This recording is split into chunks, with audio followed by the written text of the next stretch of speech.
Welcome back, everyone. This is part 2 of the Binch Bros E3 2017 blowout. Sejun Park. Oops, last name. That's right. Also here with Keo and Timmy still. They're both here. Say hi's. Hi. Yo, it's Keo. And we're going to jump right into Bethesda land. Yeah. Because the fuck was that? That's sucks. Right. Do not present your show like that. That's annoying. I got my admission ticket. Let's go in. I'm talking momentum killing. Yeah. Every time they're like, oh, here's a ride in Bethesda land. Well, I feel that's just. I feel like that's just their thing, though. They like to bring I don't know, that old style type feeling to it. I guess. Sucked. I'm just gonna throw that out there. Yeah. What? Yeah. Okay, now I heard there was a Bethesda land, I saw clips from it, and it was just food, and you could get shots, and they had a Ferris wheel or something. But real? There was a real Bethesda land? Was there?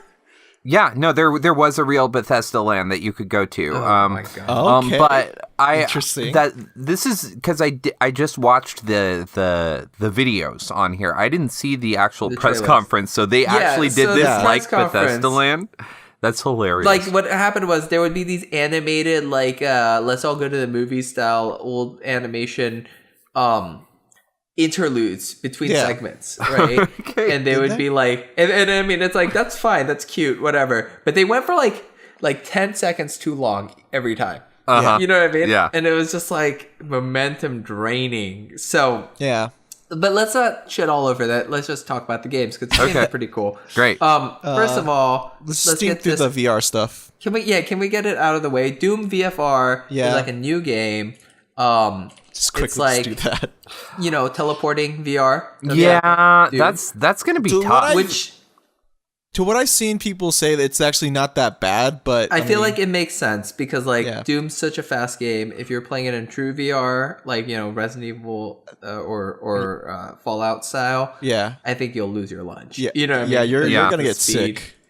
Fallout 4, they're doing entirely in VR, just the normal game. Which I honestly want to just say, I think it's hard to present VR games as a demo because it's obviously a different experience when you're actually wearing the VR. Because when you're watching that trailer, it looked like shit. You just see a floating gun with no hand. Games. Yeah, you're just ew. Oh yeah, I forgot how gross Bethesda games look sometimes. Yeah, that's what I get out of it. But Dishonored.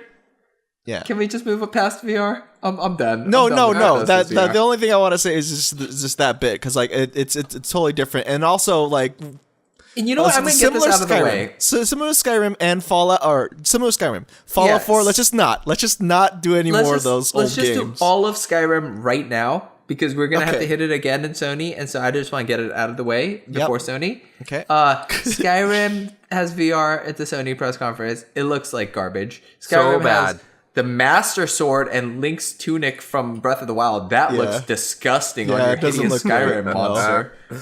Fuck Skyrim. That game needs to have died already. Yeah, I'm sorry. Put it to rest. Care. It's done. It is done. Make a new one, right? Yeah.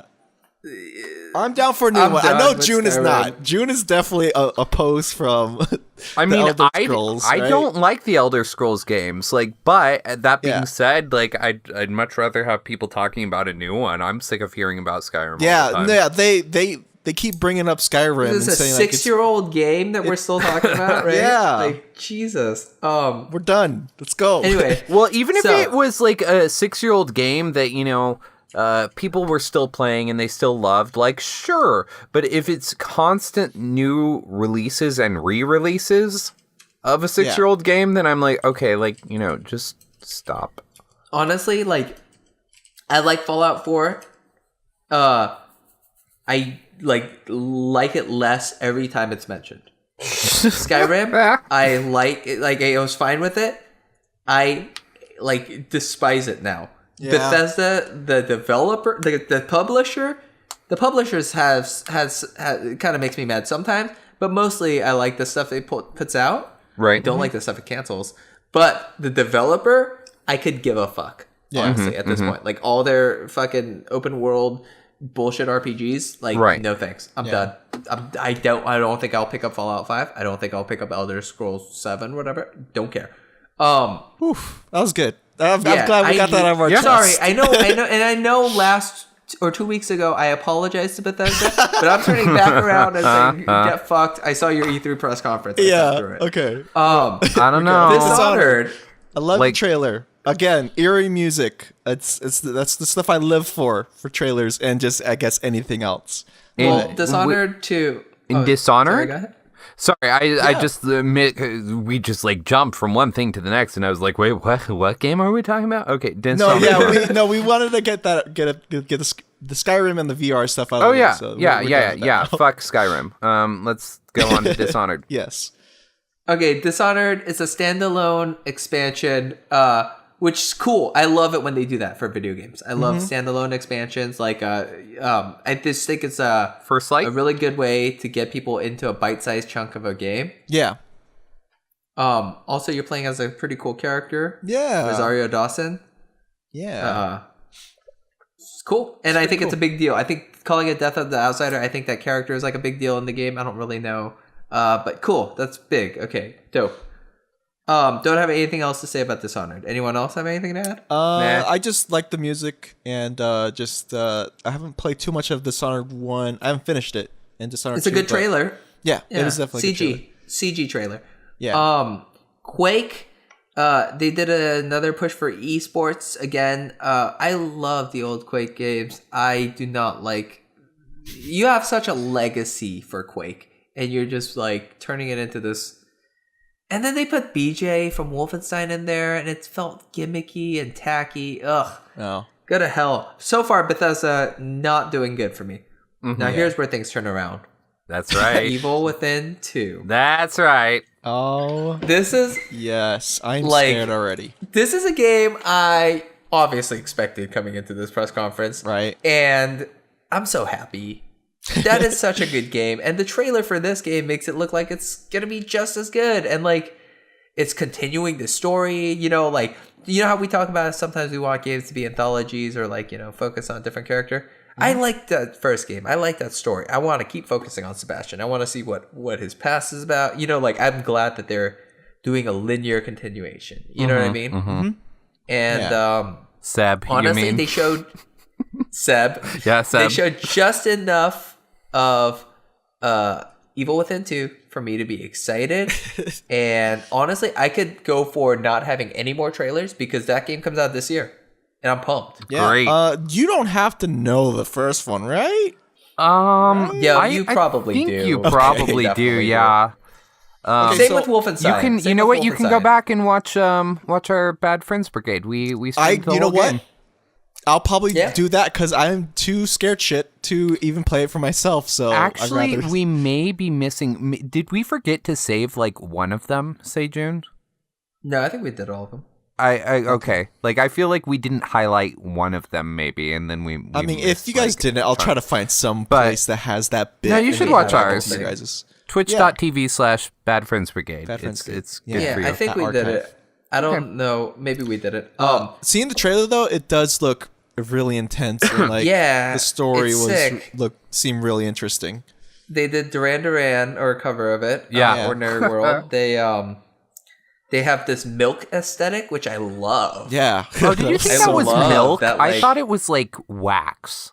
It felt like wax. Oh, yeah, wax, like white. Or just something that's very thick. Film. Yeah.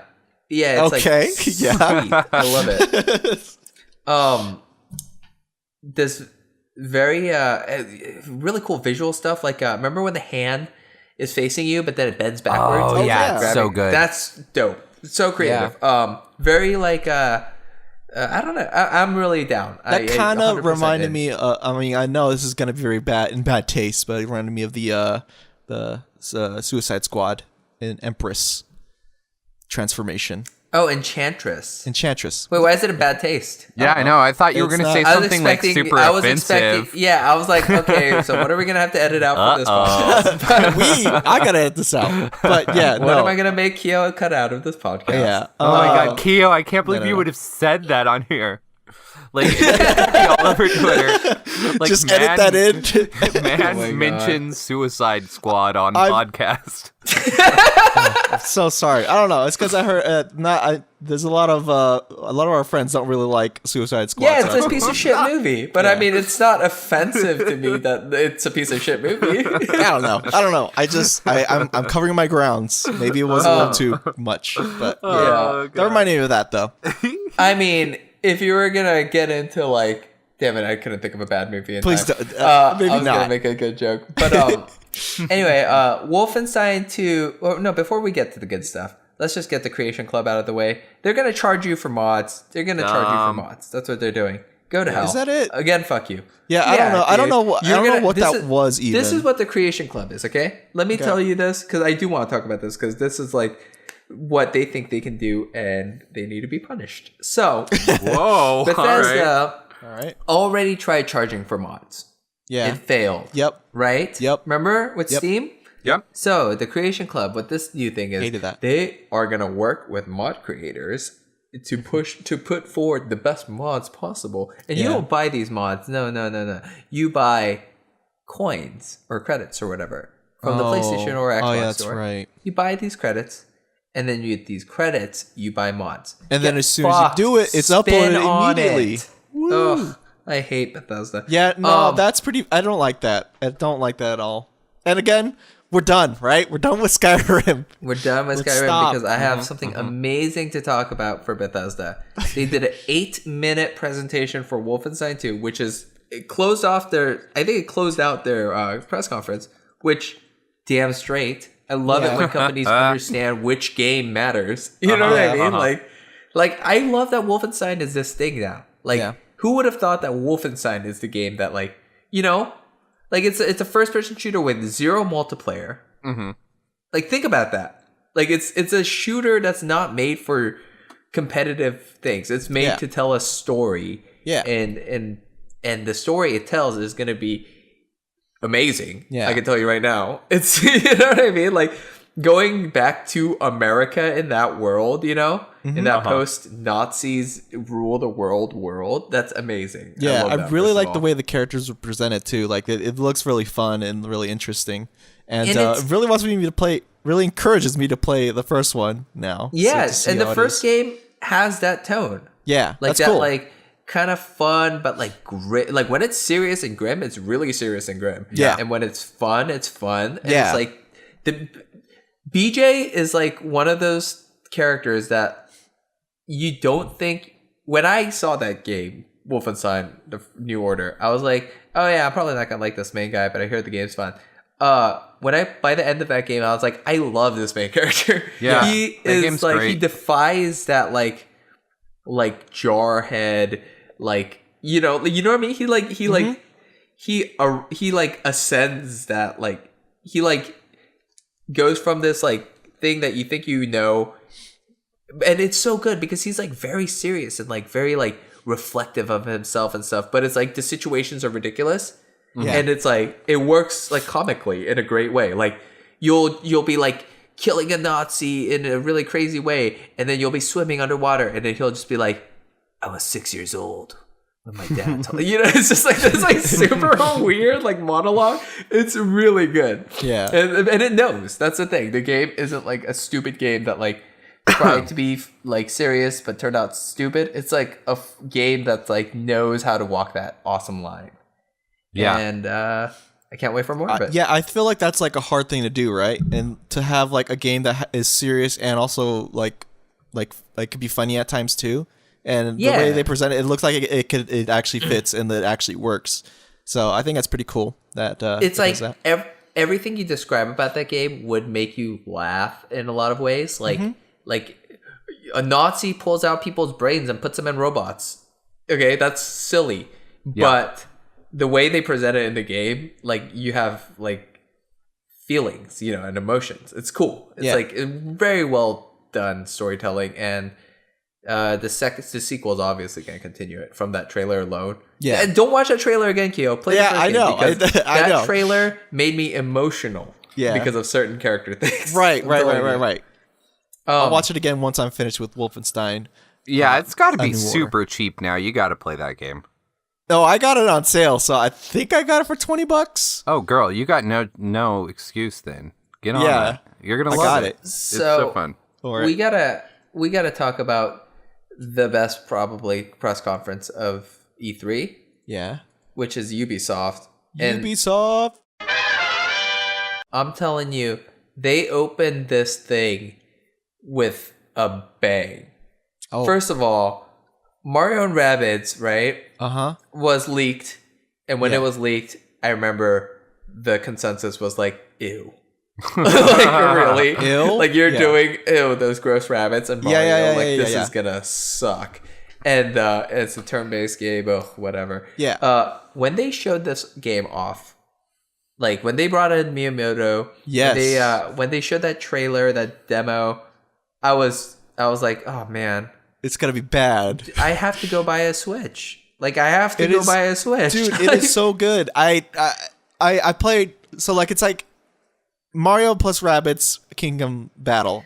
It's like awesome XCOM. Yeah, it's like an XCOM game that I want to play. It is. You know, it looks like so fun, and like the characters look fun. Seem funny too, and just I don't know. I haven't played Rabbids at all, but the way they seem like is like they're like a little like comedic and whatever, and they're like cute. They're minions, right? They're like unpopular. Well, they're less like popular minions. Prototype. Yeah, they were before the minions came out. Because like.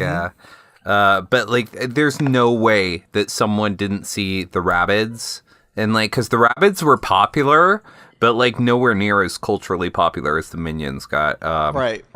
See, this game does nothing for me. It's no? You know, like I loved the aesthetic, like the stuff that I saw. I was like, oh, these characters are really funny. I like this like Princess Peach rabbit that's like being all sassy and walking around.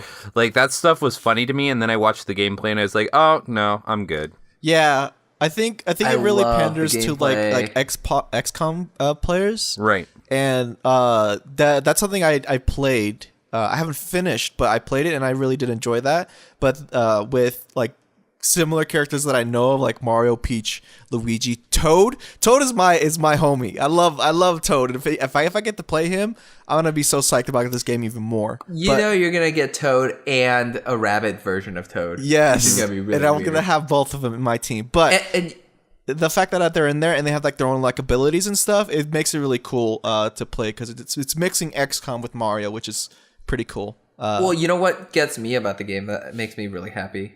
What's that? First of all, when I saw the developer, stand up and wipe a tear from his face when Miyamoto came out, I was like, this guy wanted to make this game.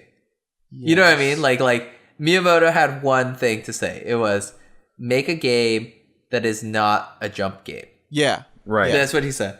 And he made a tactical RPG, which is going to be like, honestly, knowing that it's Mario and Rabbids, it's not going to be as hardcore and hard as XCOM. You know, it's going to be way more accessible. Yeah. But the mechanics are interesting and fun. Like you can jump off of each other to get like in on people. You can do like ambushes, and then the boss fights, like the Rabbid Donkey Kong. I can't wait to see what else they're gonna pull out. Like I want to see a Rabbid version of Bowser. Yeah. Like it's gonna be great. That is actually gonna be pretty cool. Yeah. The designs are all really, really great. Yeah, that Rabbid Donkey Kong is fantastic. I can't wait to see like what if they're bringing in Donkey Kong. I mean, are they gonna bring it? Is this the year of Pauline? Are we gonna have a Rabbid version of Pauline? You know, like Pauline from Donkey Kong. From Donkey Kong. Yeah, that's who Jumpman is saving in the original Donkey Kong game. Is Pauline. Mayor Pauline. Oh, okay. We'll get to Mayor Pauline later. Yeah, we will. Okay. But, so, what a blast. What a way to open it up. Yeah, that's fun. Did they do Assassin's Creed right after this, or did they save it? I think so. Right? Because I think I did this in order because I was watching it and I just wrote the list as it was going. Let me just throw this under the bus real quick. Sure. Crew 2, another racing game that's doing story thing, right? Sure. It looks bad. The story looks Crew bad. 2? The thing, yeah, it's like you're the king of motorsports. Get the fuck out of here. I think with Crew 2, I think it seems like a steep game, but with different cars now, to me. And like airplanes and stuff. Yeah. Cars and airplanes. So vehicles. Super uninterested. Yeah. And you can get me with the driving game. Driver San Francisco is a really great game, so I can like driving games. I don't like this one. Yeah. Let's talk about bad Dark Souls, aka Assassin's Creed Origins. Yeah. So you took a year off Assassin's Creed. I was really hoping for something more impressive than what you showed. I'm not gonna lie. I had a little more faith. I do like that no more mini map and towers. Yeah. But I mean, at the same time, you still have a compass thing that points to all your. You know what I mean? It's like I think it's not gonna feel as big of a evolution as they thought it might feel like.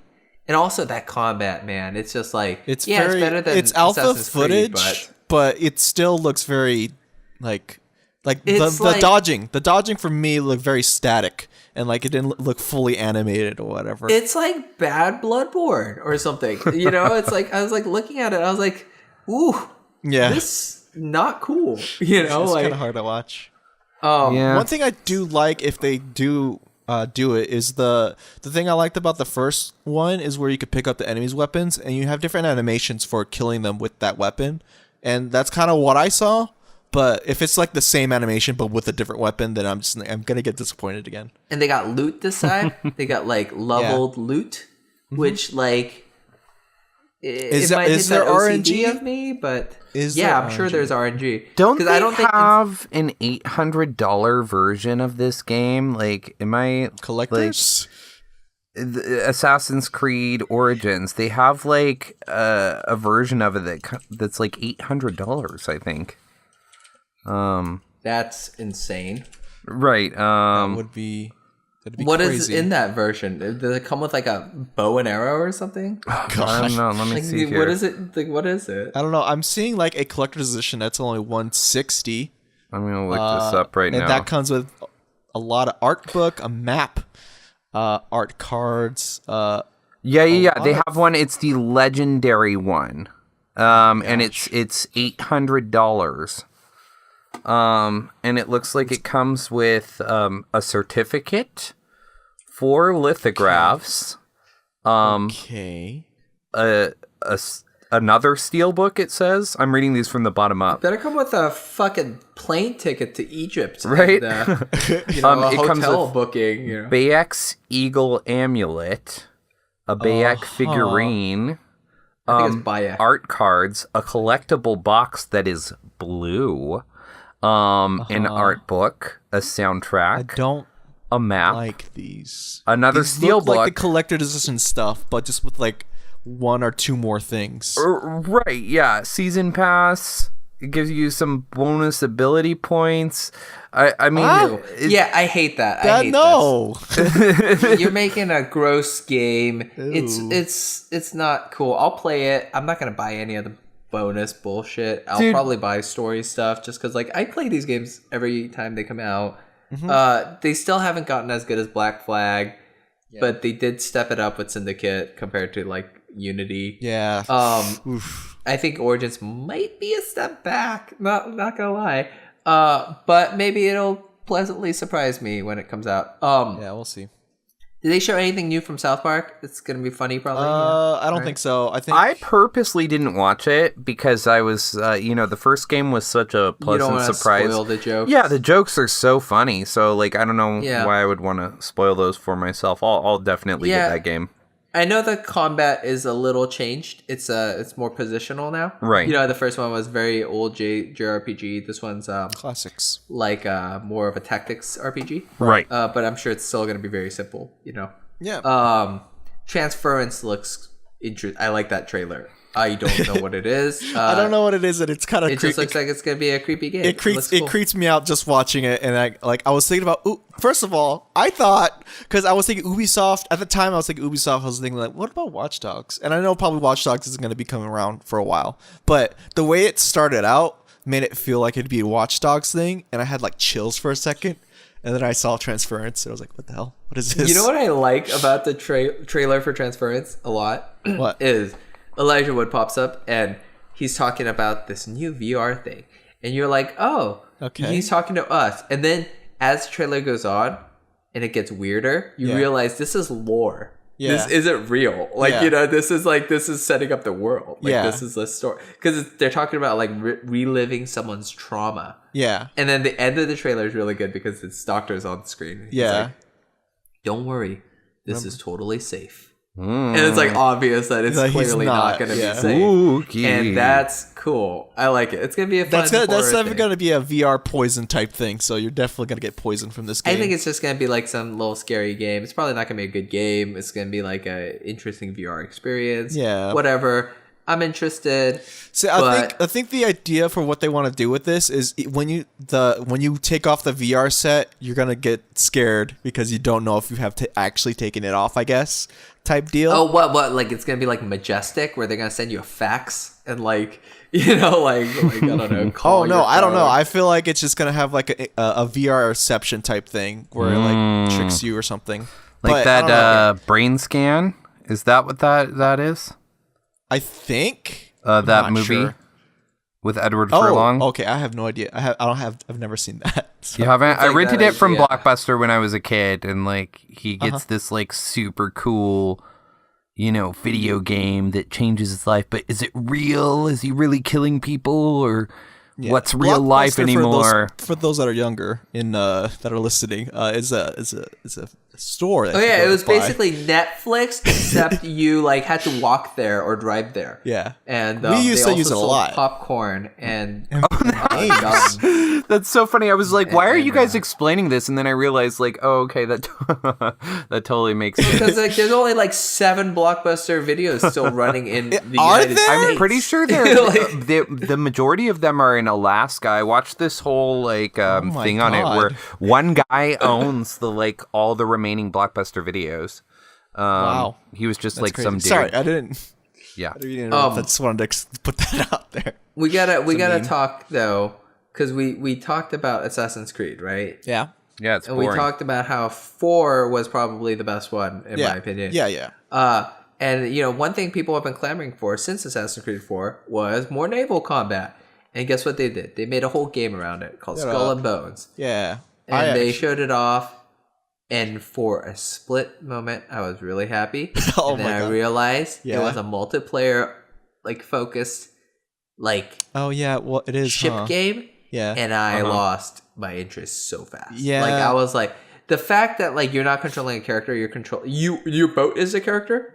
No, I'm out. That's not a pirate game. That's a boat game. That's what the thing was, though. Wasn't that what the mini game was? You're not controlling like separate parts like the cannon or whatever. You were just like no. But the boat in Assassin's Creed 4, when you would board so you could board a ship, and then get off of your ship, go grab a line, swing onto their ship, start sword fighting dudes. Like it was dope. It was super fun. This game doesn't have that. This game, you hit board, and then you see a little cutscene of your guys killing dudes, and then it's like, oh, you got their ship. Like, fuck that. Yeah. No. Okay, I can see. Yeah. This is like a cut down version of that. Like, honestly, pick up Assassin's Creed 4, play that. You'll have more fun than Skull and Bones. I think. I don't think I ever boarded. Maybe. Yeah. Maybe. I think I played. Great. I like that Kraken at the end. Oh, the Kraken thing looked really weird.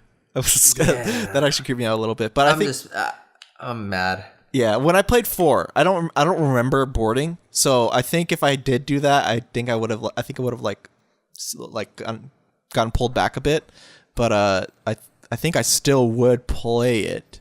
Maybe not as much now because it's kind of multiplayer. Because we played it in single player. I think you can play this in single player too, but I mean, I don't know what that means. Yeah. Like, are you still doing instances? Is there going to be a campaign? Right.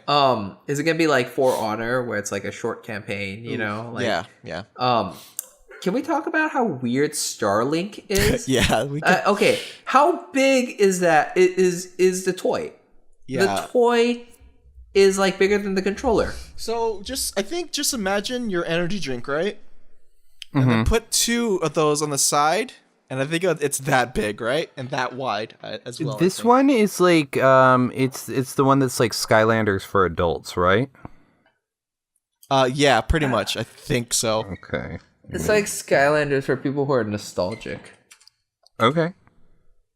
Yeah. Nostalgic for what? Well, like space, maybe. I think what's interesting is they do. These are really cool. Attachments, right? And then you could give it different weapons and stuff. Mm-hmm. And you can like take off pieces and put it on, and then like the game like knows it. I think the thing you don't even have to buy the actual pieces too. You can actually digital versions of it. Digital version, yeah. But I don't know. It's another accessory game, which I don't like those kind of games. I haven't played one, but I mean, like, this isn't really the one to sell it for me. Yeah. Mm-hmm. But I mean, like, it is. I just have to like harp on the fact that it's insane that no one at any point during development saw that and went like, "Dude, way too big." Like instead, they said, "Nah, we're good. Keep it. We're good. Don't worry about it." Far Cry 5 finally got some gameplay shown. And it seems okay. Yeah, Far Cry 5. I think we talked about it last episode session, right?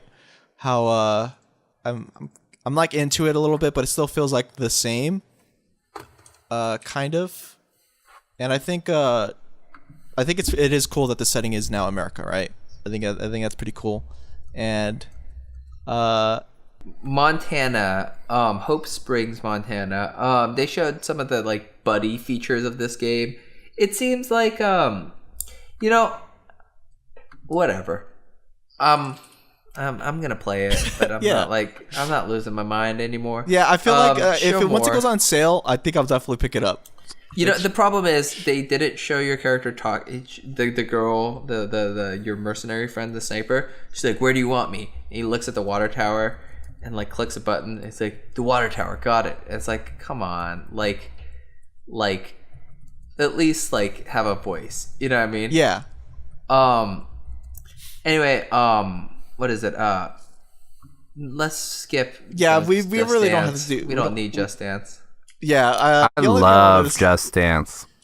I think the thing with that is like they've had a lot of like not cringy moments, but I didn't enjoy watching those Just Dance. I don't know why they announce them. They're always the same, and I think that's perfectly fine. But you don't need to. It's for the investors. Okay. The investors need to see that you're putting out another Just Dance. Sure. Steep is doing an Olympic thing with DLC, which I think seems pretty cool. True. Anyway, Beyond Good and Evil 2 is finally a thing. Oh my gosh. I can't believe how good that trailer was. Holy shit. Let's just quickly talk about how emotional one of the game designers, like how emotional that was. Michel really. Ancel crying? Yeah. I loved it. Yeah. It's very, I loved it. He's been trying to make this game for 15 years. Yeah. Yeah, and it's great. First, I didn't even know about this, but when I saw that little like hand go over his eye, I was like, "Oh, this is thank goodness." I don't know why, but thank goodness. No, yeah, I clapped. This is a very different game from the first one. Yeah, and I love it. It's first of all, I was very like shocked when F-bombs just started dropping everywhere. Yeah. I was like, oh yeah. That is weird. Yeah. They are swearing up a storm. They are. I didn't hate it. It wasn't like, ugh, they tried so hard. I was just like, all right, this is a vibe. Okay. Mm-hmm. And so you got Nox, the monkey. Yes. And he pulls a scam on this pig, and he meets up with this lady who's like one of his partners. And it's just like awesome, like fun little trailer with comedy, and then it gets into like this interesting like potential for the future. And the game is barely in development; it's not going to come out anytime soon. Yeah. But that proof of concept is like sold me. I'm 100% on board. Great, yeah. It looks very awesome. Like the characters I are think lovable for sure. I think it's definitely, if not the winner of E3, it is one of the winners announcing Beyond Good and Evil 2. Are we doing a winner thing at the end of this, or we're just gonna let's probably just I talk have about a few that I think like are like the ones that like definitely are like the most interesting things from E3. Sure. Okay. I think Beyond Good and Evil 2 is one of them. But yeah, I mean, let's hop right into Sony now, right?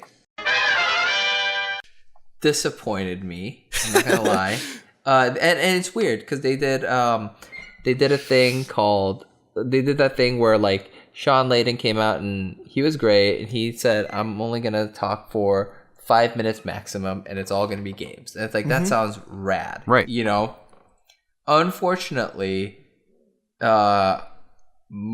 this is not the press conference that they had last year or the year before. This is not as exciting. Uncharted is what they opened with. That was cool. I'm really on board with that game. That trailer is great. Yeah, that game looks like a lot of fun. Trailer for DLC. Yeah, I mean, like, it's gonna be a full Uncharted game. Yeah, that's exactly what we were talking about earlier. Those like standalone expansions. Exactly. Yeah. And like, this is another great way. Like, if you haven't played Uncharted 4 or any of the Uncharted, I think you can absolutely jump into The Lost Legacy. Freaking perfect. Especially because it's a fresh character. You know, it's like but it's not going to be small, I don't think, like Infamous First Light or anything like that. Because what happened with this one was, I guess the problem, that kept on kind of pushing it back and everything was they were like, we can't make this small. So they just kept on letting it grow and grow, and now it's like a $40 game. That's not like what was it, Left Behind? That really great Last of Us DLC that came out at like $15 or something like that. And this is coming out at $40. So this is going to be big. And it's they said it's like it's the biggest environments they've created for an Uncharted game. Great, like.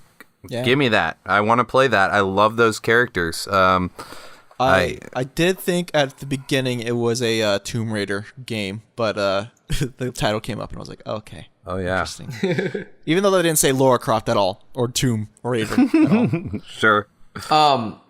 Horizon had a trailer for their DLC, which, whatever. Yeah. Days Gone had a big showing, and they showed a lot more of the zombie open one, right? world. Yeah, it's open world zombie game, and I like that the Horde is like this thing that you can use to attack your enemies. Yeah, that's fun. Yeah, that's interesting. It seems like it'll be probably good. It's gonna get 8s, maybe. I felt like, I was watching it and my exact thoughts on there, besides like when he found all the bodies and they had like the twitchy people hanging around the screen, which was God, oh my gosh, Sony, go really to hell. Like, I hate that. Ridiculous and hilarious. I was watching this game and I was like, well, this looks like a million other games that I've played. I'll probably play it. I bet it'll be good, and I'll probably forget about it. Which is a shame because that game it looks like technically good. Like the amount of zombies on screen is great. Like you said, I like the idea of using them as part of the environment. That's to solve puzzles and stuff like that. That's really cool. The game's not doing anything new other than, the giant zombie hordes. No. That's it. You got nothing going for you. Obviously, the tone is... The Last of Us is already, like cemented how to do, dark, like, zombie story with gravitas. Like, honestly, like, I'm done with them. Like, just until Last of Us Part 2 comes out, like, I'll play this game, but whatever. You know what I mean? Yeah. Yeah. Now, you know what's really exciting, though? Monster Hunter World. Yeah. That game is the first PlayStation Monster Hunter game, not on a portable. It's bringing it mainstream. It's like, simplifying some of the shit that like is gonna really bug traditional hardcore fans. But I think it's a good change. Like the animation, you can eat while running. Yeah, that's a big thing. Okay. Traditionally, this game series is all about the weapons, and this game is gonna have all of the weapons that they've always had. It's gonna be. It looks really cool. I'm this might be the Monster Hunter game that gets me into Monster Hunter. Wow, you know what I'm saying? Really? Yeah, because you didn't like the whole crafting thing, right? No, and I'm sure they're gonna make it more.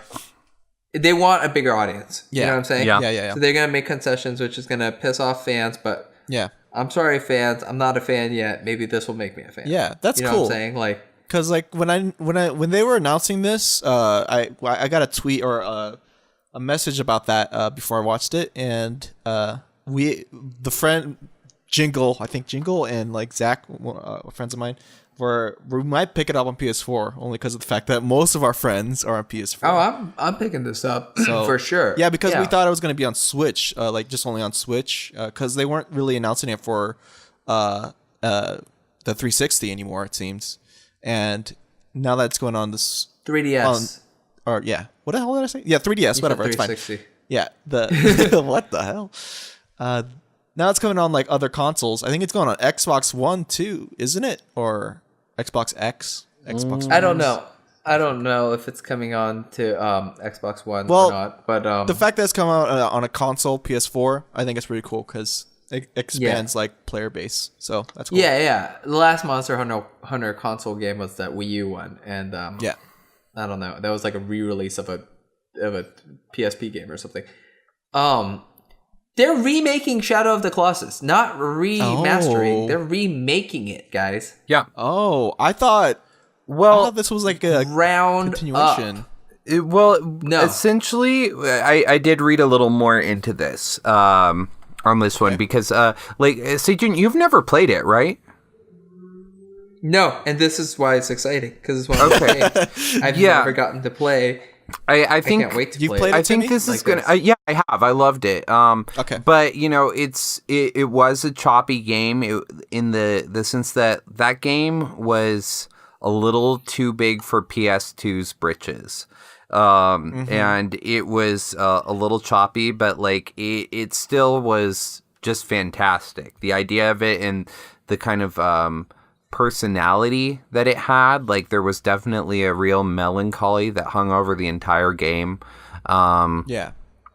Really interesting stuff. I mean, there's a reason why it is considered a classic, it's and with this one, what they're doing, apparently it is just going to be the same game, but they're like remastering everything. They were like, they're remaking. It's like new models. Right. That's what I meant to say, but it's the same game. They're going to update the controls to make it work. Because the controls in the original, you can get used to them. They're kind of a little wonky and not what you might expect. Like if you want to jump up and grab something, you have to hit square just to grab. Like I remember I kept on falling off this thing, like even before I got to one of the Colossus in the remaster on PlayStation 3.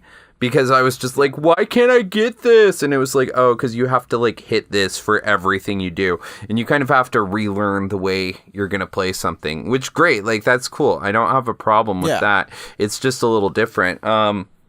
But one thing that I was kind of bummed about when I heard, no, we're giving you the same game. And who knows, they may reveal this later on down the line. But the Colossus, the missing Colossus, right? Yeah, there were like 8 missing Colossus that had been all like fleshed out, and they had like the programming for and everything.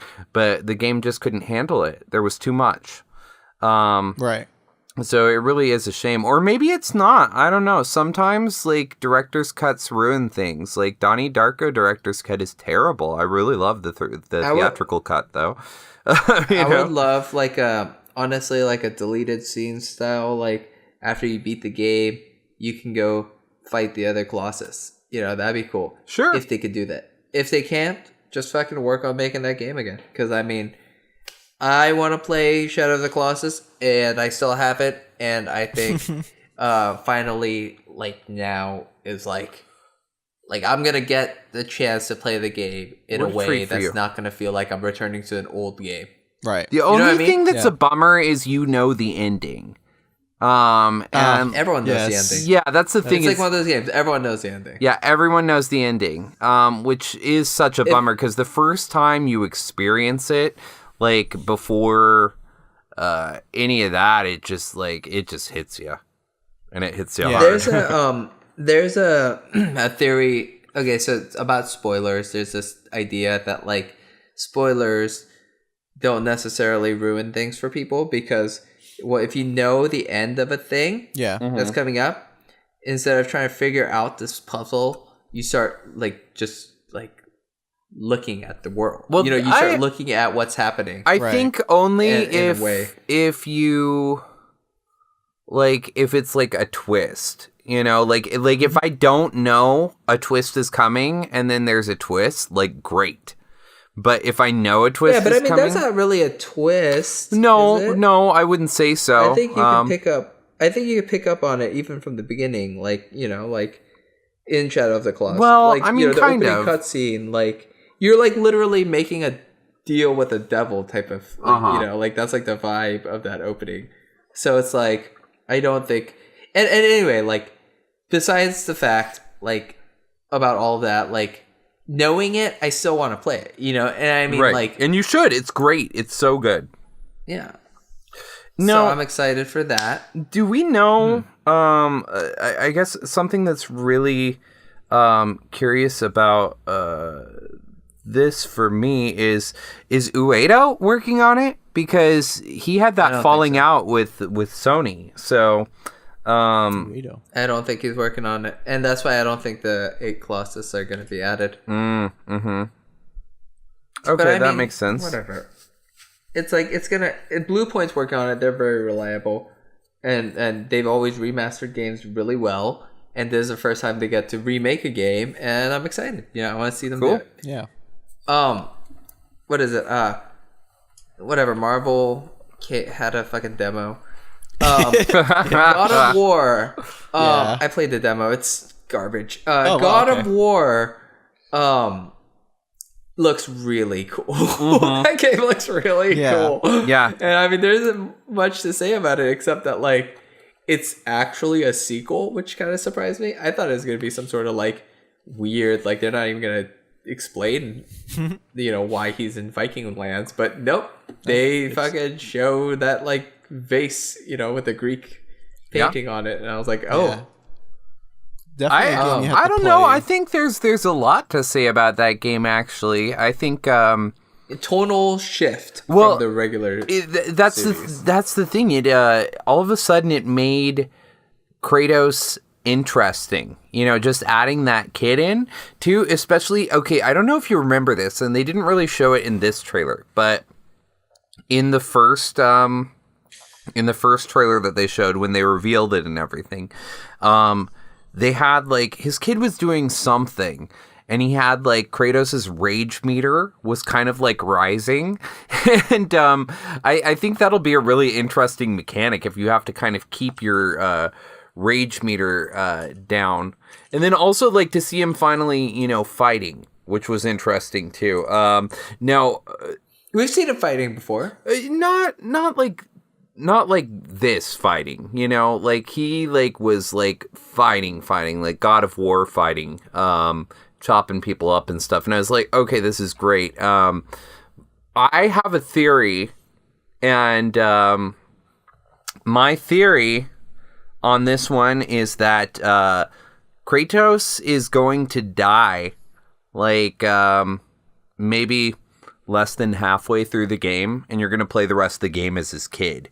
Maybe when he's a little older. Not into it. Interesting. Don't want it. I am like, don't want that. I think that's what's going to happen. I could be wrong, but something in my gut just keeps on telling me that that's what's going to happen with that game. If Kratos doesn't die by the end of this game, I'm going to be pleasantly surprised. Okay. Because I'm expecting him to. Yeah. You know what I mean? Mm-hmm. I'm expecting that. Oh, yeah. Some games have gone into where I'm like, oh, I know how this play lives out. It's going to be a tragedy. It's going to end like this. Nope. It doesn't do that. It gives me something even better that I've never even expected. And I'm hoping God of War does something like that. Yeah. Sure. And I mean, like, one really great part of that trailer, I do want to say, is like so they do a brick joke, right, where he throws the axe into the lake early on and it doesn't come back. You know, yeah, because that's like the mechanic of the game. Yeah, and at the very end, it's like, you know, that the world serpent, it had it in its mouth. Yep. Yeah, you know? world serpent's so cool. But the moment that I loved about that is old Kratos would have no reservations about jumping on that thing's eye and like trying to rip it out or something. You know what I mean? Like old Kratos, this Kratos is waiting. He's waiting to see his first move, you know? Right. And throughout the trailer, you hear him say to his son, he says, like, you know, he's trying to say, like, don't have empathy for your enemies. Yeah. It makes killing them harder. You know, he says all this thing. And the kid rebels, like, right? Yeah, the kid says, like, but, you know, I forget what he says. Some people are nice. You got to give them a chance or something like that. But, like, so you see that, like, even though I think Kratos is trying to hold on to, like, this like more efficient killer mentality, like, I think it peeled away, you know. And I think a big part of that is him not attacking the world serpent. And then what's the little what's the reward we get for that? Right, the world serpent's on our side. And that, like, stuff like that, I'm like, okay, where is this gonna go? I haven't where's this game God gonna of go? War, but seeing that world serpent thing really freaked me out because I was like, oh shit, this thing is gonna kill him. How does that even play out in the game? Like, that really freaked It's not me going to kill him. It's going to be on his side. Yeah. I can't wait to see, like, the big monsters that you're going to have, like, the, you know, like, are we fighting Odin and Thor, you know, in this game? Like, you know what I mean? Like, are we? Like, that'd be awesome. Yeah. And I mean, like, honestly, like, the, like, no longer fixed camera, the behind the shoulder camera, and instead of the blades of chaos, you got that, like, returning axe thing. I love that. Yeah, the combat looks cool. Yeah, this is like that sort of, like, Assassin's Creed takes some notes from God of War, is what I'm saying. Like, you know what I mean? Right. Like, this looks like it's fun and cinematic and cool. Yeah. I like the shield transformation thing. That was kind of cool too. Yeah, that was neat. You're gonna get different weapons. Like, so they've only shown the axe and the shield so far. I know there's gonna be more. We gotta talk though, because Timmy wants to talk about Detroit. And I'm so excited. Let's talk about this. They showed. Is this an anticipated game? First of all, like, it's been like talked about for a while. Dream. Yeah. So this is David Cage's. I would say, what is it? His fourth major release, right? Okay. Fifth, I guess, if you're counting. What were the other ones? Oh yeah. Just the name it off real quick. Heavy Rain. Okay. Indigo Prophecy, okay. Beyond Two Souls, and then it'll be this one. Okay. And so he's a guy who like really is about cinematic gaming. But I mean, like, I don't really want to talk about David Cage. I want to talk about this game, Beyond Two Souls. Yeah. Or sorry, Detroit Become Human. Yeah. This game, they've shown 3 trailers now, and they all and so I'm pretty sure we play as each of the 3 protagonists in those trailers, you know, because his games do that a lot of perspective swapping and stuff. Right. But the last 2, both of the trailers, this one and the one from last year, show like the same ideas, right? This like whole, you know, like this could play out differently type of thing, like which isn't dissimilar to his other games, but it just feels like so much better in this one from what I've seen. Right. And how they're doing it, the way they're going about it seems really cool. Like, and you know, the perspectives, I think you're only playing as robots, right? Android people. Yeah. That's what it looks like. But like, because Kara, remind me in the last, the detective robot. Yeah. The detective, was the detective a robot? He was a robot. Yeah. Okay. And he can get shot, remember? And he was like bleeding blue and stuff. So you got the Kara, who's the original test footage girl lady. You got the detective, and then you got this guy Marcus, I want to say. Right. Yeah, Marcus is his name. And they're all robots, and you know, and they all look at the camera at the end of their trailers and goes, I am whatever. I am one of them. And then, yeah, that's the game. And I mean, like, yeah, I'm on board. I hope it's, you know, like, good. It seems like it can be. Yeah. I think it's an interesting take because, like, normally when we see games, right, it's usually like a human trying to rebel against another human or against like, you know, zombies or other entities of like that aren't human. And now we see a different take on like androids going against humans, and we play as them. I don't think it's saying anything profound and thematically. Yeah, like, I think this is a well-trodden I think road. it's just interesting because like I never thought about a game that would do that. I guess. I mean, I know like some games have done that. Like, I mean, like you know, we have plenty of like what does it mean to be a human type experiences in video gaming. Yeah, but I mean, like I haven't seen it showcased before. So. And you've never played a David Cage game, right, Keo? I don't think so.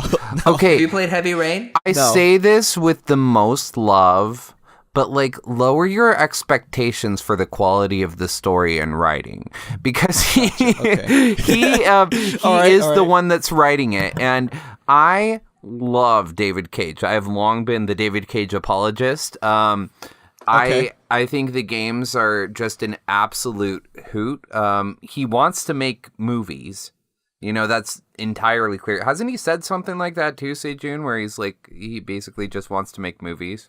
He really wants to bridge that line. I mean, he wants to bridge the line. Yeah, because they're interactive still. It's not like Kojima cutscenes or something. Right. Yeah, you're always interacting with it, but like the stories are so goofball. Like we did a full stream of Heavy Rain. If you ever want to just watch through it, and we got the best ending, I think. I think we did. We kept everyone alive, didn't we? Yeah, we saved everyone. Yeah. So there we go. You get a perfect run of Heavy Rain. Okay, you get to see my super bitch and quick time event skills.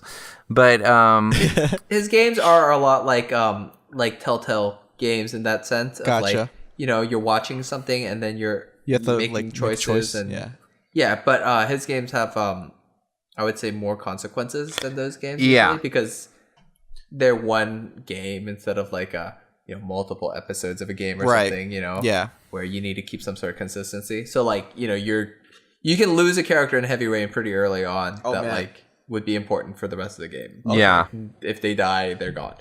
They're not there to help you. I'm sure Detroit's gonna do something like that too. Okay. But I just think the mechanics look just so much better. I hope that he played Until Dawn and was like, wow, someone made one of my games, but perfect.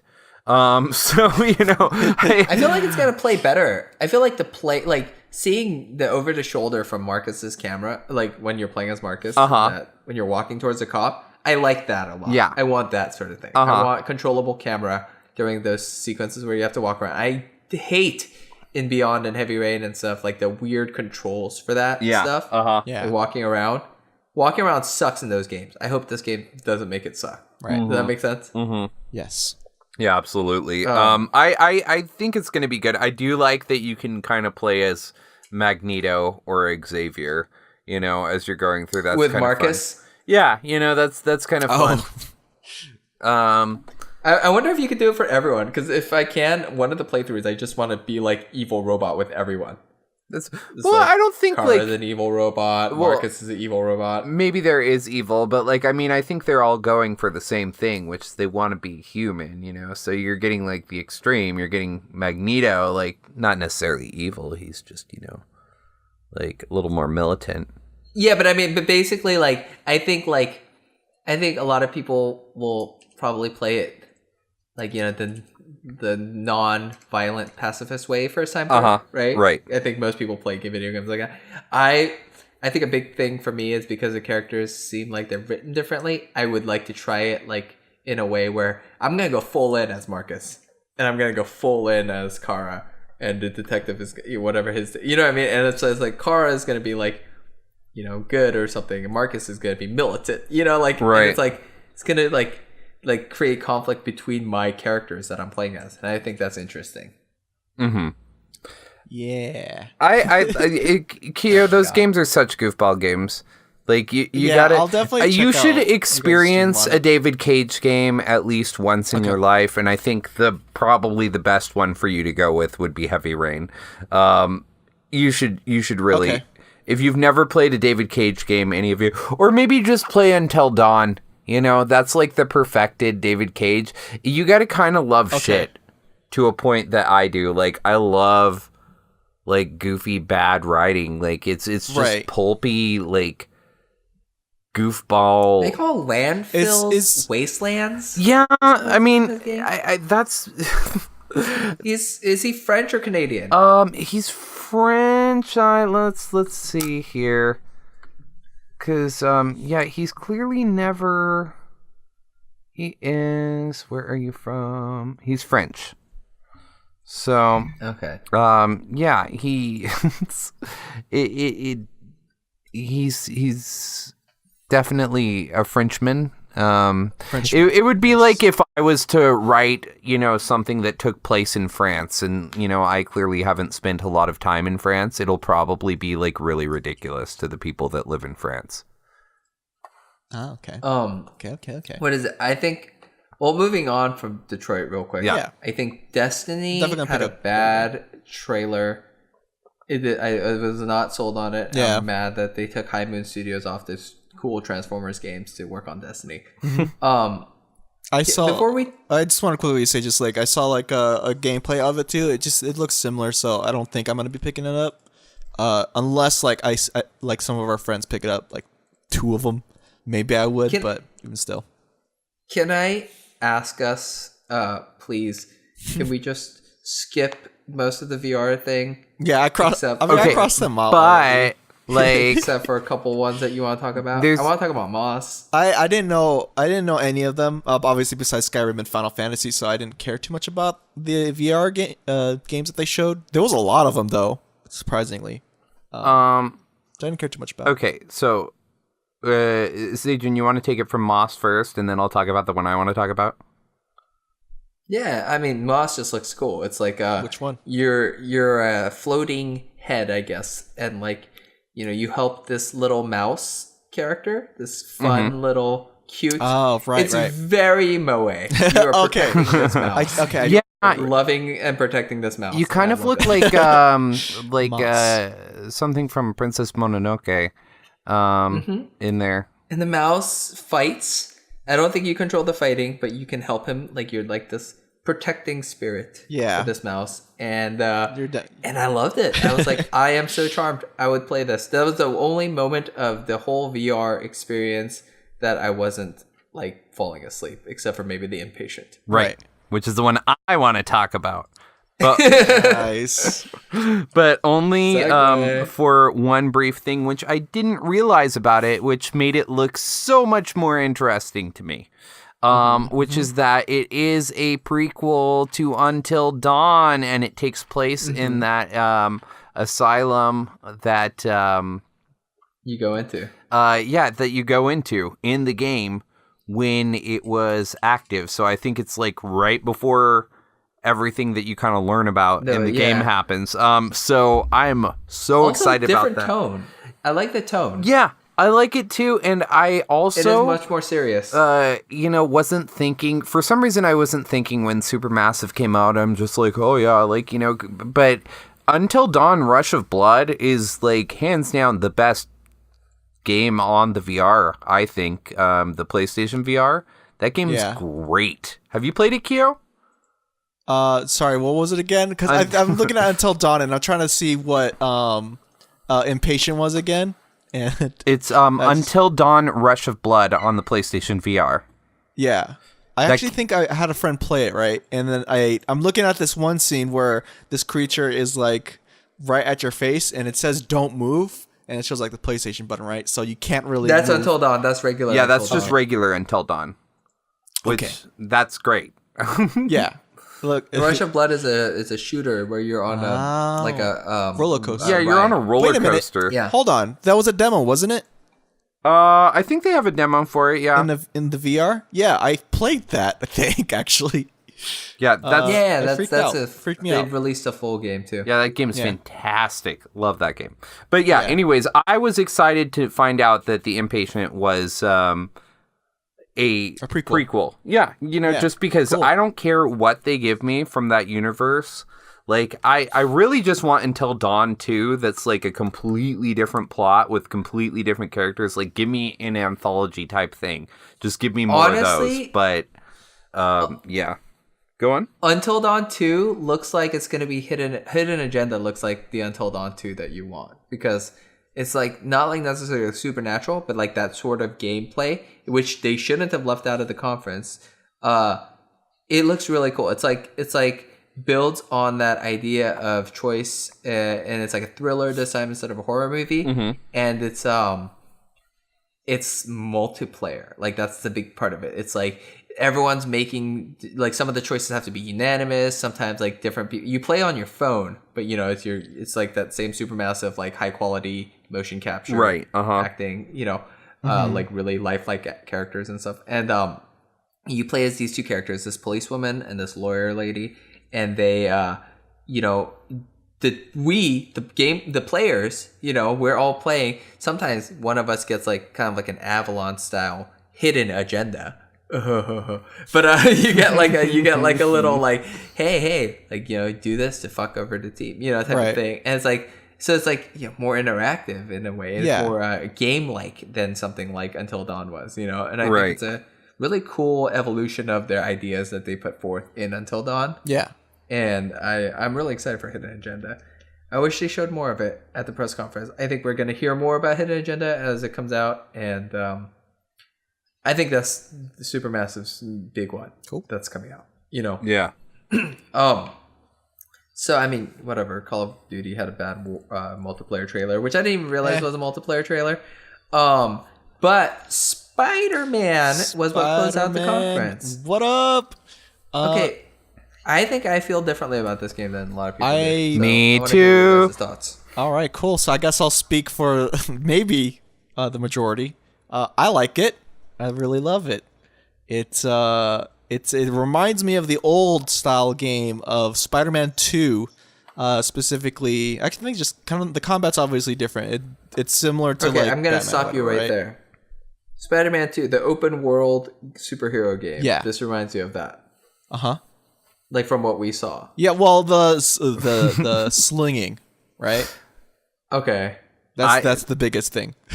Okay. Say your piece, and then I'm pretty sure I'm kind of on Sejun's team on this one, but go on. Yeah. That's pretty much it. The combat's pretty much. It seems like it might be similar to, which actually it seems like it's more of like the Batman Arkham Asylum combat, and then some of the just the biggest things that I liked about it was just the zip lining. Like that was the biggest thing that I liked about in Spider-Man 2.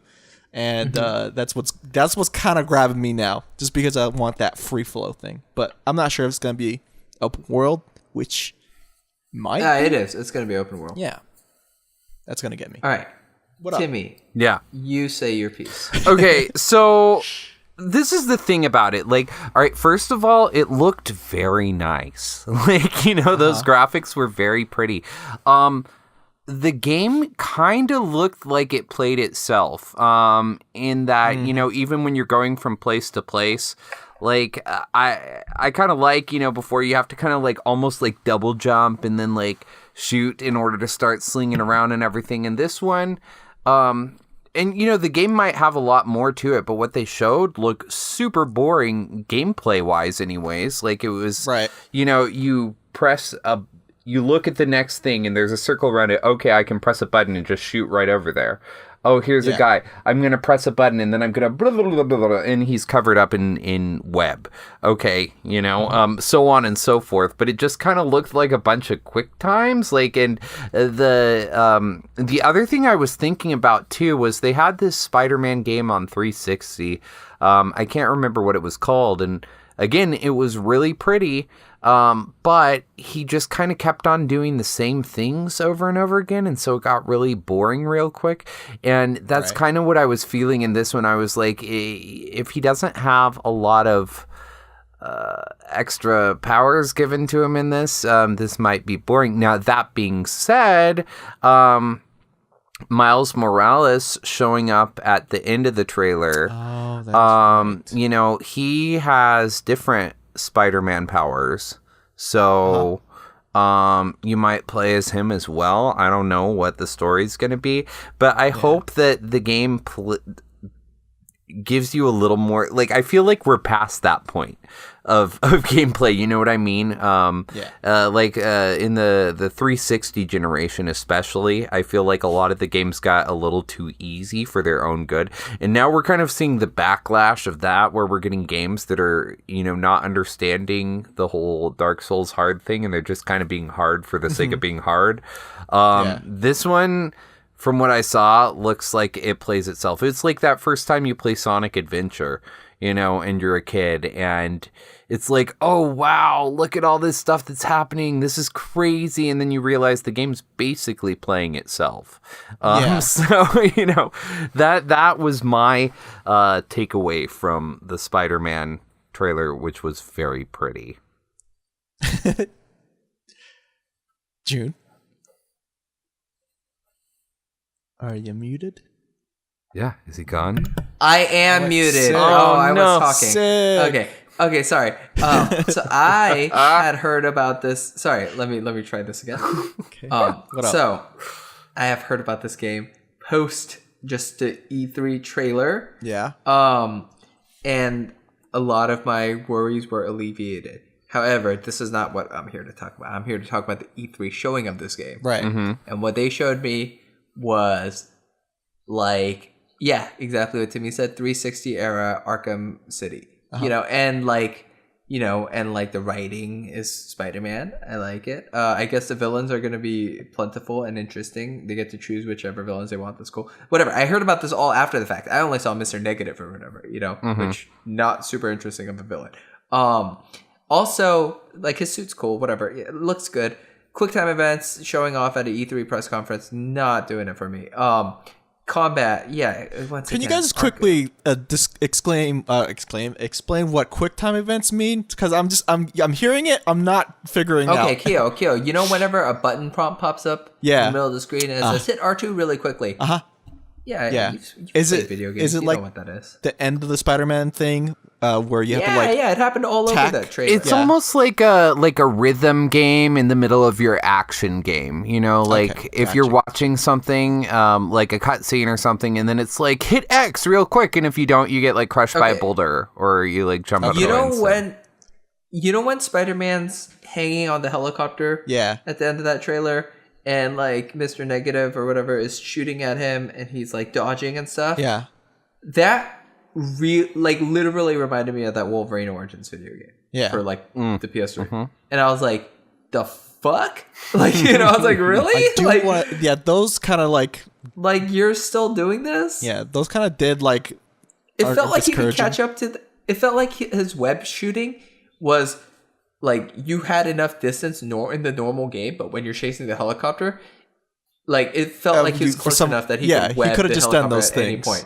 But because it's a cinematic moment, you can't. That's true. You know what I mean? Yeah. Like there was There's like only moments a certain like time that where you actually hop onto it. None of the combat seemed good. It seemed very bare, like you know, push the counter button. These fucking Assassin's Creed 2, Batman Arkham City. You know, it's like I was so unimpressed by this game as a video game, and to end I think the writing's fine. I think he looks good. I think there's a lot, and you know what I heard about it afterwards, I was like, oh, that makes me feel better. But like when I saw it at the press conference, I was like, that's it, and I knew that was the last trailer, and I was just like, wow, way to drop the ball, Sony. Like this sucks. Like, you know, and like.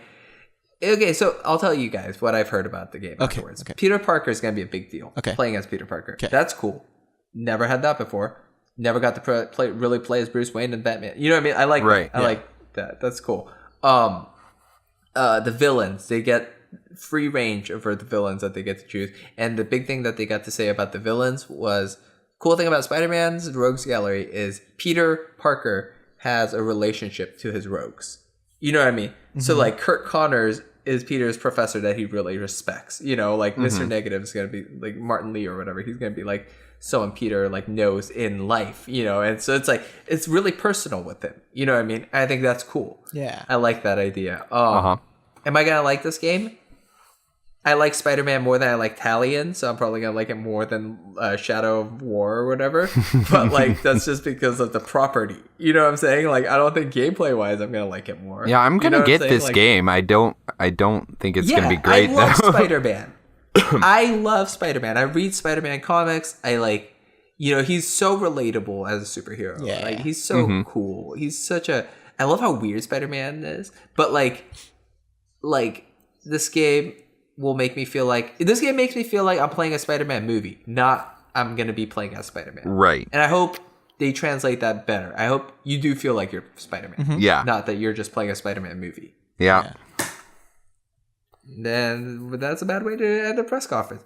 But that's a great way to end episode of Binch Bros. Well, we've just got Nintendo left, and then that's it. Yeah, Nintendo's like the last thing. We can. You know what? Let's close it out. Let's do Nintendo and close it out. All right. Nintendo's gonna be like 30, like not even 30. It's gonna be like 30 minutes, and then we close it out. Then. Do you really think so? Like, I don't think there's a lot to say about like a lot of these. Yeah. All right. We could probably. I think we could pound through it real quick. Yeah. Okay. So quickly, Nintendo conference. Xenoblade Chronicles 2. Awesome. Okay, cool. Really cool first game. They're making the sequel. It's already localized. It's probably coming out this year, I think. Yeah.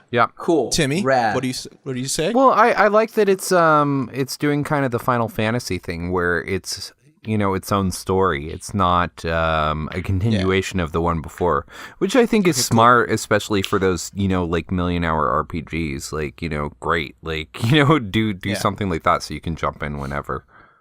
Mm-hmm. Kirby didn't look super so bad. Same with Yoshi, I think. Yeah, absolutely. Yoshi, the cardboard Yoshi. I mean, it's like I feel like they've run kind of into a dry well with Yoshi and Kirby, which is a shame because Kirby is so interesting and innovative when it can be. Yeah. And I mean, whatever. Okay. Prime 4 was announced. Was it just a title?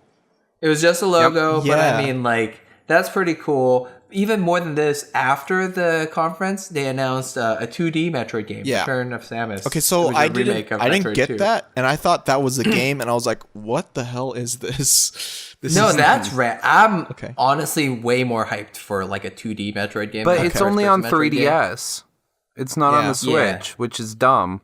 Yeah. Which, stop making games for the 3DS. Yeah. I'm serious. Stop. I don't care. Like, make games for the Switch. Yeah. That's your portable now. It is pretty much your portable. I'm your now. captain now. Oh my God. Zelda got Mr. Miyamoto. DLCs announced and amiibos, so that's cool. Yeah, it's fun. Fire Emblem Warriors, is that an Omega Force game? Just a Warriors game? Yeah. Muso? Yeah, I think so. Okay. Dope. Like, love it. Okay. Do it. All right. Yeah. Pokemon, they're releasing Pocket. Oh yeah, and they're releasing the Sun and Moon's, the new version of Sun and Moon, whatever. Yeah. Rocket League, get the fuck out of here. I thought that was interesting. I just thought that was interesting throwing away. that out to Switch. So Nintendo is mostly a fail, except they have one of the most interesting games of the entire E3 in Super Mario Odyssey. Oh when that God. T-Rex had a fucking Mario hat, I lost my Okay, shit. so I have not played too. Sunshine or Galaxy or anything. I don't think you have to play. I don't think you've had to ever play Mario. Period, to play this game and enjoy it. To what I've been told, Odyssey is going to be playing similar to like Super Mario 64 or Sunshine, which those are the greatest apparently. I don't even see it. I just see it as its own. Yeah, because I don't think this is going to be quite like Sunshine. I've played all of them. Right. I think it's like Sunshine in that it has a gimmick. But other than the hat, the possession. Yeah, the hat and the possession. Did you guys watch the gameplay of this too? Did you just watch the trailer? Did. Yes. Okay. Yeah. It's insane. Like it's cool. So cool. I like it. It was so much crazier than I expected it to be. And I mean, already it was weird that Mario was in this like Sonic 06 world of like, you know, human people. But no, this is New Donk City from Donkey Kong. Well, yeah, but like when they said Mayor Pauline and everything, that's when it all kind of came together, and it was just like, oh shit, wait, what? All You're collecting the musicians for the performance she does at the end of the trailer. Like, I love it. I love that this, you know what? Honestly, possession's really cool and all that, but do you know what the fucking most revolutionary thing about Mario is to me? Customization? Well, no. That's part of it. Okay. What is it's the fact that there's a currency. Oh. These coins are part of currency. That blew my mind. I never thought coins would be anything other than coins you just pick up. Right. Yeah. And like, that's true. Now, when you lose your life, like when you get hurt, you don't lose a life anymore. You lose currency. Yeah. Right. It's like, that's interesting. Oh man, the fact that you're getting, and like the currency is for like costumes and stuff. I'm sure the costumes are gonna do stuff too. Yeah. You know what I mean? Like I'm sure you're gonna have like different abilities if you're wearing a poncho or whatever.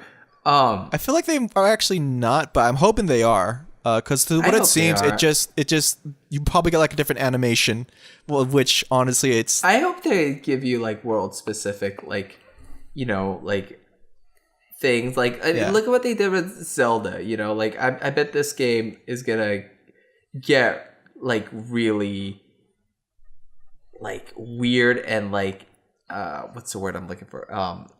Ambitious, you know, and I mean you can see it already. Yes. All these open worlds for these like hubs or whatever, you know, New Donk City, the Mexico level, you know, like this game looks amazing. It looks crazy. I cannot wait until it runs beautifully. I like the villains. I like those rabbit people.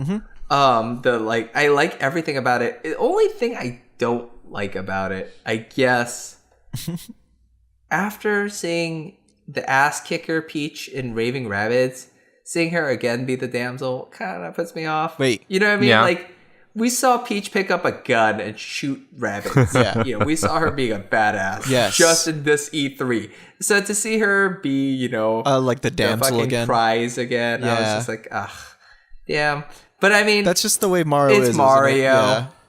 I mean, I don't want to grandfather it in and say it's okay, but I mean, it's like literally after having seen the ass kicker Peach. I think if they didn't see that Rabbids presentation, I would have not felt it as much. Does that make sense? But I mean, the thing is, Peach is like constantly going back and forth by being like, you know, the biggest ass even kicker in her the own world. game. Yeah, exactly. You know, like or like she has PMS powers. Super Princess Peach. Yeah, that's a really fun game too. But it, I mean, it. What is it? Her moods. It really, I mean, it really does feel like a bunch of men in a room were just like, like, well, this game's about a girl. Like, what do girls do? Well, you know, they have emotions for no reason. Let's have that be her superpower. Oh my god. But I mean, like, other than that blemish, I think, and I don't know, maybe the story is really cool. And honestly, I do one wrinkle that they're definitely not going to explore because it's Nintendo and it's Mario, but I really want them to because I think it's interesting. Is Mario loved Pauline at one point, and you're in New Donk City. Like, I would love there to be some drama. Did he love Pauline, or did he just save a lady that needed saving? Does he not get a kiss on the cheek like with Peach? I don't think so. Maybe I think there's like a heart between them, but I think there's some love. I mean, sure, but there's some love between you and me, but it doesn't mean we like make out every day. No, but in video games in the 80s, in Donkey Kong, I guess when you rescue Pauline and a heart pops up, that's you might as well be like, you know, fucking moving in together, you know, like that's what that means. And so I think the inference was that there was love there before they created Peach and they created Super Mario World. Okay, so I'm watching a playthrough.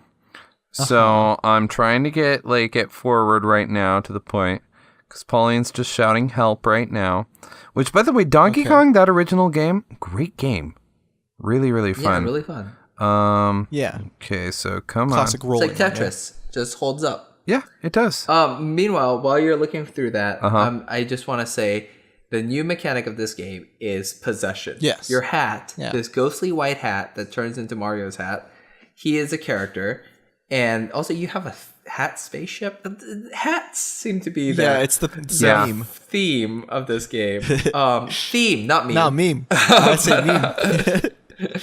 But you could possess enemies. You could possess pedestrians. Like, Yeah, what? I think that's crazy. You could possess flagpoles and bounce yourself higher. Like, this game's gonna be crazy. And not to mention the 2D element to it too. I think that's pretty fun. Oh my god! How cool is that? That's awesome. Whenever you walk into a warp pipe, and then it looks amazing. It has similar thing to what was it? Link, it's a Zelda game. Link Between Worlds. Link Between Worlds. Yeah, I think that's pretty fun. Obviously, it's going back to the classic Mario jump in. I think it looks way better than Link Between Worlds because it's like the style of Mario Brothers. Yeah, but like when he's wearing his fucking sombrero and poncho, he's wearing it in that old style. That made me so happy. The other thing too is not only when Mario comes out, but the Bullet Bill, when he comes out, he becomes like the 3D Bullet Bill too, which is pretty cool. Yeah, so that's a good little. Excited. I can't wait to possess a Bullet Bill. I can't wait to possess a T-Rex. What is that? That was so interesting. The craziest thing. I thought we knew what dinosaurs looked like in Mario World. I thought they looked like Yoshi. Yeah, why is there that's a realistic true. T-Rex? It's the same reason why people in New Donk City look like regular people. It's like a different realm, right? Or they look like Pauline. They look like stylized tall people. Right? No, they kind of look like Sonic 06 people. Mm-hmm. So, I'm not sure what to do. And we also haven't seen Pauline's face in this iteration either. So, yeah, we did. You could talk to her in the demo. Oh. Yeah. Well, I didn't see her. I didn't see that particular portion of the gameplay. At least not in the one I was watching. She's wearing like a suit. She's like, it's like you can go talk to her. She's in front of one of the flags, right, in that demo or whatever. All right. I'll send you guys a screenshot right now. Okay. Sick. Cool. Those Also, by the way, they never kiss in Donkey Kong. They just stand like several bits away from each other, and there's a heart. In friend zone. There it is. No, there's a heart. Yeah, there's a heart in between them, but it's an 80s game. It's a big heart. It's an 80s game. Okay. Gotta emphasize on the 80s. I mean, what else? I just want there to be some Peach, You want some Pauline scandal. drama. You want some scandal. I want there to be Peach Pauline drama. Maybe, okay, what if it's like this? What if Peach actually is willfully going to get married to Bowser? But she really still loves Mario, but in her heart she's doing it just because she's upset that him and Pauline still have feelings for each other. What if all the cutscenes that we've seen so far of Peach getting dragged away are replaced with Peach willingly it becomes a Braid story where Mario's honestly, trying I would love. It's like The Graduate. He's running to stop their wedding. Right. It's not he's not a rescue anymore. It's a selfish quest. Yeah, I would love to see Nintendo go that direction, but I mean, them being family friendly, it might not go that way. Sure. That's not that unfriendly to family. I don't know. I mean, it's unfriendly enough, right? Yeah. It's a little lewd, I guess. A little rude. A little crude. A little lewd. A little rude. A little crude. Maybe a little crude. All right. So, I can't wait for Mario Odyssey. Yeah, Mario Odyssey. Game of the show. Really yeah, it's that. The announcement of Beyond Good and Evil 2 is amazing. Mm-hmm. And honestly, Evil Within and Wolfenstein. Yeah. Those are the takeaways from this E3 for me. Yeah, absolutely. I'm totally with you. Although, Beyond Good and Evil 2, I gotta see some gameplay before I get too excited about that. Because, right. Yeah, we didn't see anything, right? Yeah, it's an impressive... You saw some, alpha, him flying around. It looked like it's in bad shape right now. It's, early. Right. I didn't see nothing. That trailer's it's during Michel Ancel's conference. Or Michel Ancel's talk. You see it in the background. You see Nox flying around on a jetpack. Well, maybe I'll have to watch the conference so I don't sound like an asshole when I don't know these things. No, it's not in any position to show itself yet. Okay. For sure. Okay. And they're very early on it. But I mean, yeah, the tone is amazing. I'm super down for whatever that game's about. Yeah. I mean, one more thing.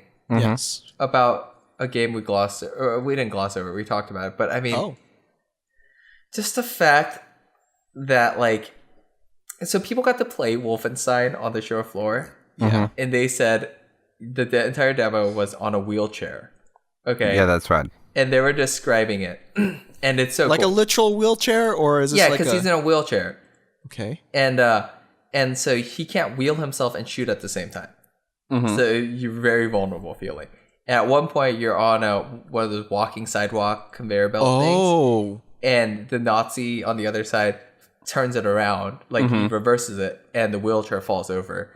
And they said, like, you being off of your wheelchair, crawling around, is like super vulnerable feeling. You know what I mean? Yeah. And like the fact that like you see how like empowering and badass the later segments of that trailer are. Yeah. You know, like how fast BJ's moving and killing. It's like this game's gonna do things. The first game did this too, which is where it does things. It brings in mechanics for parts of the story and then just leaves it behind.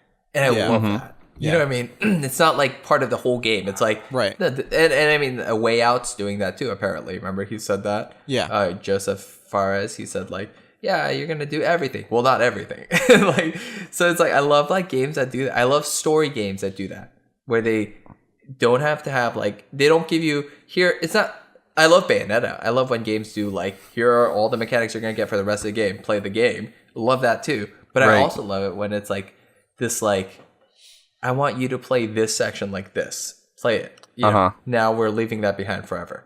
Because fucking Inside is the perfect example. Yeah. Inside did that all the time. And I love it when video games do that. Constantly moving forward. Big budget games doing that. Yeah. Oh my God, I can't wait. E3. E3 later. Thank you for listening to the Binch Bros podcast. We are gonna plug in some stuff now, maybe. June. Timmy? Yo. Anything? Yeah, so since we've talked last, I have blown up the world. Oh, you have already. Yes, that's true. That is true. A lot of people were scared at first, but they got there, right? I still haven't gotten rid of Max, though. He still barks from across. That's true. Max. That's my He hasn't today, so that's pretty cool. Yeah, windows are closed, but I can hear him. Okay. Well, you know, it just sounds like it when we do podcast. Timmy, you have anything to plug in? Nah. Nope. Okay. Just quickly again, I'm gonna try to doing some streams. Maybe not soon or anything, but you know, maybe soon. Twitch.tv/xkio XKIYOO. Honestly, I do want to plug something. Okay. Keep an eye out on Bad Friends Brigade. At some point, I am gonna stream all of Yakuza 0. Oh, wow. Damn. Do it. Well, not all of it, just the story. Okay. And all of Nier Automata, but not all of it, just the story. And I do want to play those games again. Nice. It's been a while. Yeah, do it. I wish I had a capture card. I want to stream stuff with Timmy, and I also want to stream Wii U games like Bayonetta. Yeah. You need to help us out with that, Kyo. We'll talk about that later. You're smart about that stuff, and we're not. We'll talk about the end. Yeah. But thanks for listening, everybody. This is Binch Bros Podcast. Thank you for joining us, Timmy. It was it's great to have you on here. Oh, thanks, Kyo. I know, right? Look at that. And yeah. I'll make you an official bad friend of the Bad Friend Brigade if you make me an official Binch Bro. We'll talk. We'll talk about it. We'll talk. Didn't I actually? Kia was on one of my streams for oh my God, Tomb Raider. Oh, and Watch Dogs. So he already is an honorary bad friend. I was on Kyo's stream for Watch Dogs. That's right. And Kyo was on my stream for Tomb Raider because we really did the beautiful. endurance mode or whatever. That's true. Love it. Yes. I love it. All right. Thank you for listening, guys.